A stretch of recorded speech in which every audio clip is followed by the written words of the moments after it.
Someday we'll get paid for this. Hello, news aficionados. This is Scrapple News. And from high atop the Scrapple News Towers here in downtown Philadelphia, I am your humble reporter, A.P. Ticker.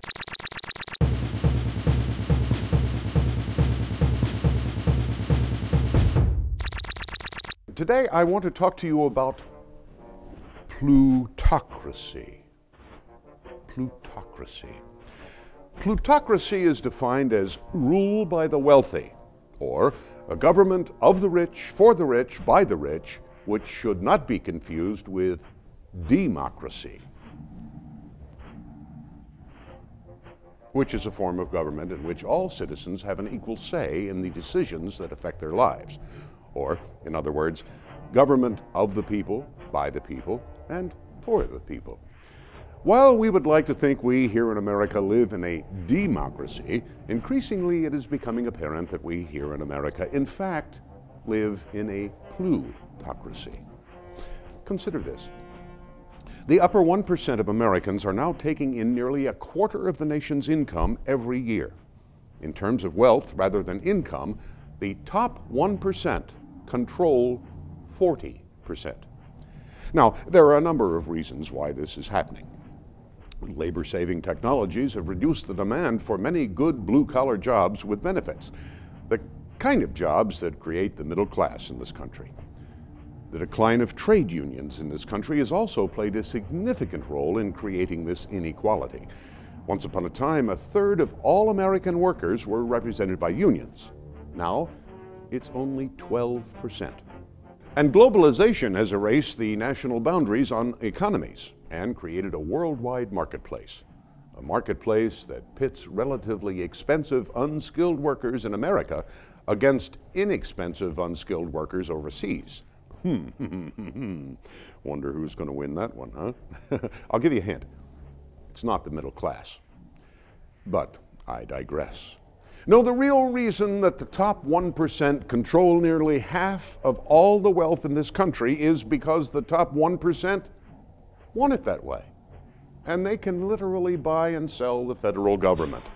It's called campaign contributions. Now, the rich did not get rich by giving away their money and expecting nothing in return. They expect plenty, and they've gotten it.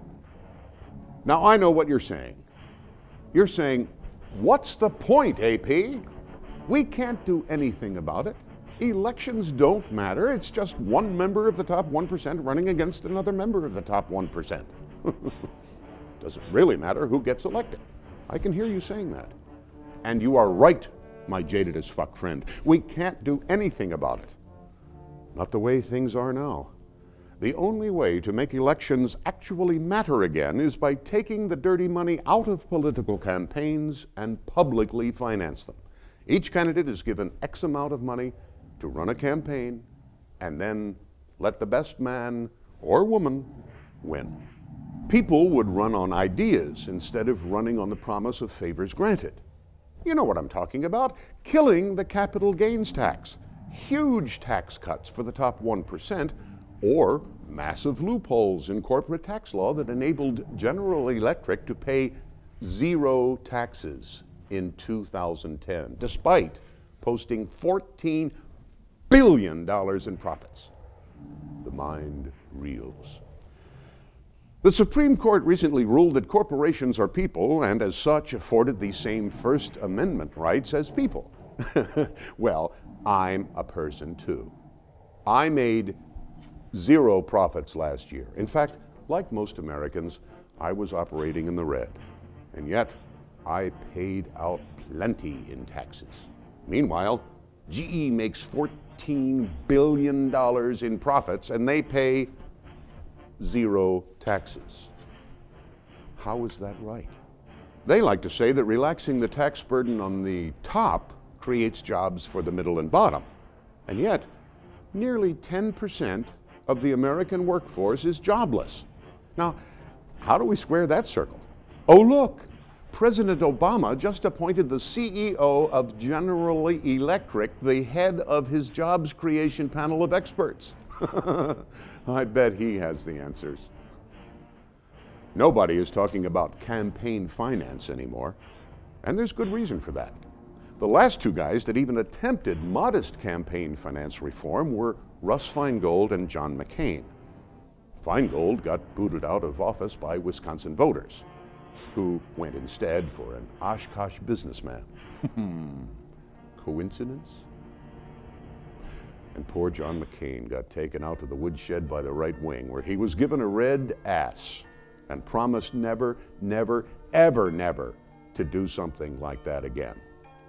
Now, I realize campaign finance reform isn't sexy, doesn't have boobies and car chases and snooky, and yet it is the only thing that can save us, my friends, from becoming serfs under the yoke of our feudalistic lords, peasants in a time of kings, the white slaves of the new Gilded Age. Think about it. I know I am. I'm A.P. Ticker. Wherever there's a fight so hungry people can eat, I'll be there. Wherever there's a cop beating up a guy, I'll be there. Wherever there's a fat fuck rich guy trying to steal candy from the babies of the working man, I'll be there.